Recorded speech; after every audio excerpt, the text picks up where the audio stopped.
जय हिंद। मैं हूं दानवीर सिंह। आप देख रहे हैं मेरा यूट्यूब चैनल दानवीर सिंह और मैं अपना ओपिनियन पेश कर रहा हूं। Episode 2 of Trump has started the war. अब ये पेज जो खोला हुआ है ये मैंने बीबीसी की साइट पे उनका एक आर्टिकल है उसको खोला हुआ है और इसके अंदर अमेरिकन सेंट्रल कमांड के हमलों के वीडियो हैं। कुछ ही घंटे पहले दूसरा हमला हुआ है, एक हफ्ते के अंदर दूसरा हमला। पहला हमला हुआ जब ट्रंप नेटो के समिट में थे और अब ये दूसरा हमला हुआ है। यानी कि सीज फायर तो बॉस हो गया ख़त्म और उसकी उड़ गई धज्जियां।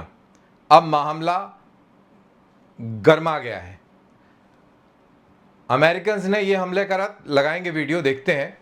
इसके जवाब में ईरानियंस ने भी मिसाइलें ठोक दी, ड्रोन्स मार दिए ओमान पे, यूएई पे, कतर पे, कुवैत पे और जॉर्डन पे फायर कर दिया। और वो बात और है कि इन मुल्कों ने कहा है कि हमने ये पूरे के पूरे जो अटैक्स थे उनको न्यूट्रलाइज कर दिया, यानी कि ये इनकमिंग मिसाइल्स और ड्रोन्स को हवा में ही मारकर तबाह कर दिया। अब in the mean while Americans ने 140 टारगेट्स को टारगेट किया है और वो इसलिए किया है क्योंकि ईरान ने एक साइप्रस का शिप टैंकर उसके ऊपर हमला किया। उसके इंजन कंपार्टमेंट में काफ़ी घातक प्रहार हुआ, जिसके चलते ये शिप जो था निष्क्रिय हो गया, ये चलने लायक नहीं रहा और डूब भी सकता है। तो जितना क्रू था वो लाइफ बोट्स पे उतर के और वहाँ से सेफ निकल गया। कुछ खबरें ये भी कह रही हैं कि कुछ लोग मिसिंग हैं, लेकिन ज़्यादातर ये बताया जा रहा है कि सारे के सारे नाविक लाइफ बोट्स पर सवार होकर बच गए हैं। अब ये हमले के बाद में अमेरिका नाराज़ हो गया। अमेरिका ने ताबड़तोड़ 140 ठिकानों पर हमला कर दिया। वहीं ईरान के गालिबाग, जो वहाँ के जो वार्ताकार हैं, मिनिस्टर हैं, पुराने आईआरजीसी के ब्रिगेडियर जनरल हैं, उन्होंने कहा है कि जब तक इक्वल फुटिंग के ऊपर, इक्वालिटी के बेसिस पर कार्रवाई नहीं होगी, इसी तरीके से ईरान एक्शन करता रहेगा। उधर अमेरिका ने कहा है कि ईरान ने जो ये किया है इसको खामियाजा भुगतना पड़ेगा।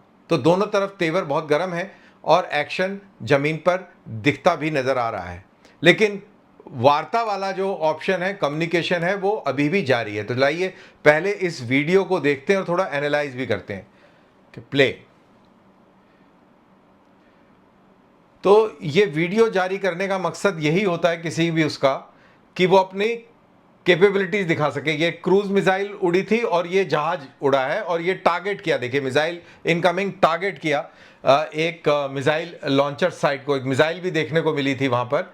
और ये देखिए ये फिर से एक टारगेट होता है। ये देखिए मिसाइल लॉन्चर का कमांड पोस्ट जो ट्रक बेस्ड है वो भी डिस्ट्रॉय हुआ। ये देखिए क्या फर्स्ट क्लास सटीक निशाना लगा है। और फिर ये अगला हमला, ये देखिए कितना जबरदस्त सटीक और प्रिसाइज। तो ये हमले हुए हैं और सेंट्रल कमांड ने इन हमलों के वीडियो जो है जारी किए हैं। एक बार फिर से देख लेते हैं। ये देखिए cruise missile, Tomahawk cruise missile जो शिप बोर्न है, ये एयरक्राफ्ट है, मोस्ट लाइकली ये F-16 एयरक्राफ्ट है और ये टारगेट्स को दोबारा ध्वस्त किया जा रहा है। ये देखिए ईरान की मिसाइल दिख रही है यहाँ पर।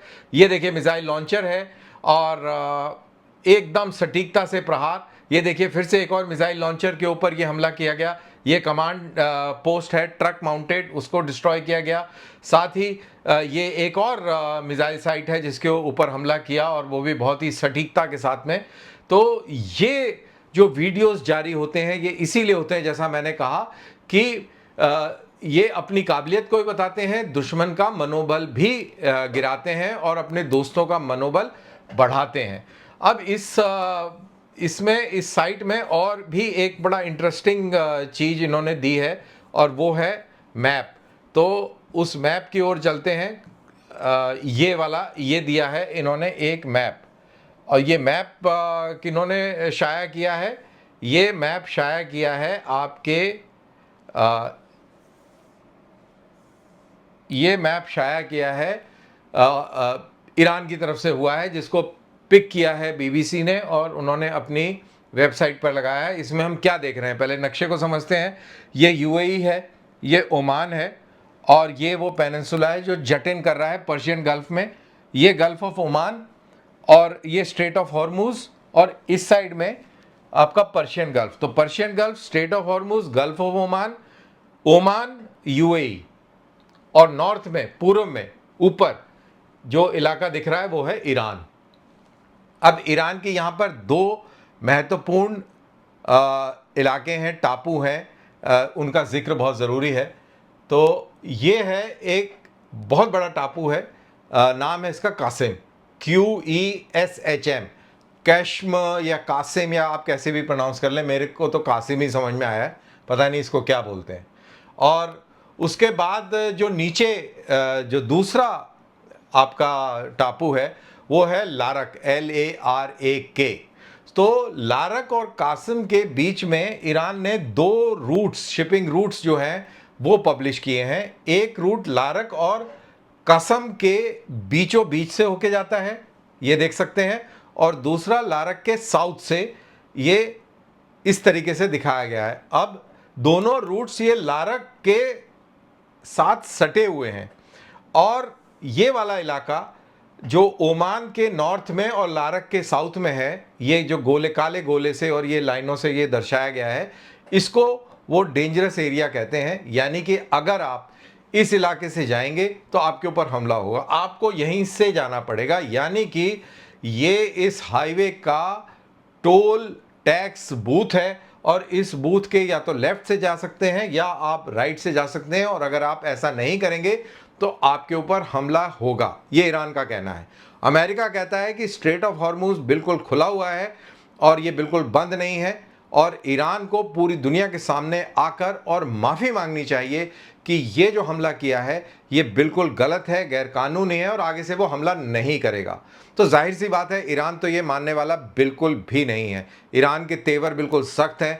ईरान को पता है कि अमेरिका अब यहाँ फंस चुका है और ईरान को जो मजबूती यहाँ पर आ रही है, मैंने पिछले एपिसोड में भी कहा था, दोबारा दोहरा देता हूँ, ये आ रही है रूस से और चीन से। लैंड रूट जो है वो खुला हुआ है, तो वहाँ से वो पूरी सामग्री भेज रहे हैं ड्रोन्स और मिसाइल्स बनाने की, तो वो उनका इस्तेमाल अमेरिकन बेसिस के ऊपर कर रहा है और अमेरिका को पता है कि वो भी फंस चुका है, इसलिए वो भी कहीं से बीच का रास्ता निकालने की कोशिश कर रहा है। लेकिन इस बीच के रास्ते निकालने के अंदर अगर कहीं भी उसकी इज्जत के ऊपर बनेगी तो वो प्रहार करेगा। तो ये आप कह सकते हैं कि मजबूरी में उसको अटैक करना पड़ रहा है। दिल से वो चाहता है कि ईरान मान जाए और ये स्ट्रेट ऑफ हॉर्मुज खुल जाए, क्योंकि स्ट्रेट ऑफ हॉर्मुज बंद रहेगा तो दुनिया के अंदर ऑयल प्राइसेस बढ़ेंगी, ऑयल प्राइसेस बढ़ेंगी तो इससे इन्फ्लेशन बढ़ेगा, कीमतें बढ़ेंगी और अस्थिरता पैदा होगी, अमेरिका के अंदर भी होगी। लेकिन भारत के पॉइंट ऑफ व्यू से देखा जाए, कीमतें जरूर बढ़ेंगी क्योंकि हमारा मेजॉरिटी तेल यहाँ से आता था, नज़दीक पड़ता है, अब हमें मजबूरन बहुत दूर दूर से मंगाना पड़ रहा है। लेकिन अच्छी बात यह हुई है इस क्राइसिस में कि पहले हमारे 20 से 25 सोर्सेज थे जहाँ से हम तेल लिया करते थे, गैस लिया करते थे, अब वो तकरीबन 50 हो गए हैं।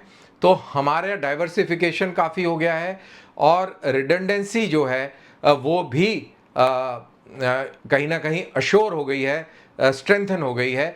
तो ये एक पॉजिटिव एस्पेक्ट है। ये ज़रूर है कि अब आपको लाइनों में नहीं लगना पड़ेगा गैस के लिए, और पेट्रोल के लिए भी आपको लाइन में नहीं लगना पड़ेगा। आप इथेनॉल की वजह से नाखुश हो सकते हैं लेकिन आपको मिलेगा, और कीमतें ज़रूर थोड़ी सी इसी तरीके से बनी रहेंगी, कम होने का सवाल नहीं है। पहले एक बार उम्मीद लग रही थी कि शायद कम हो जाएंगी, लेकिन आई डोंट थिंक सो कि अब कम होंगी।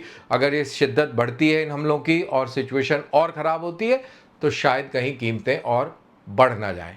तो अब इंतज़ार करेंगे डोनाल्ड ट्रंप और उसकी सेना का कि वो क्या जवाब देती है आने वाले समय में। क्या वो रिटेलिएशन करेगी, यानी कि एक्शन ईरान करेगा फिर रिटेलिएट करेगी, या प्रीएम्प्टिव स्ट्राइक्स करेगी, ये डिपेंड करता है। लेकिन मेरा पर्सनल मानना है कि अमेरिका में अभी इतनी गुंजाइश नहीं है कि वो प्रीएम्प्टिव स्ट्राइक कर सके, ऐसा मुझे अब लग रहा है। Let's see how it works. क्योंकि मैंने फर्स्ट प्रोग्राम में कुछ और कहा था। मैंने कहा था कि ये अमेरिका शायद पूरी तरह तैयार हो गया, छोड़ेगा नहीं, लेकिन मुझे कुछ थोड़ा लूक वार्म सा लगा, बीच में काफ़ी लंबा गैप भी हुआ, तो वो इतना सीरियस लग नहीं रहा है कि ईरान को ज़्यादा नुकसान पहुंचाए। वो कहता है कि अगर तुम कुछ करोगे तो मैं उसका जवाब दूंगा। तो ये उसी तरीके का कोई जवाब लग रहा है, अभी वो सीरियसनेस आई नहीं है जिसका मैं अंदेशा लगा रहा था। बहरहाल, तो ये वीडियो यहाँ पर समाप्त करते हैं, फिर करते हैं मुलाकात।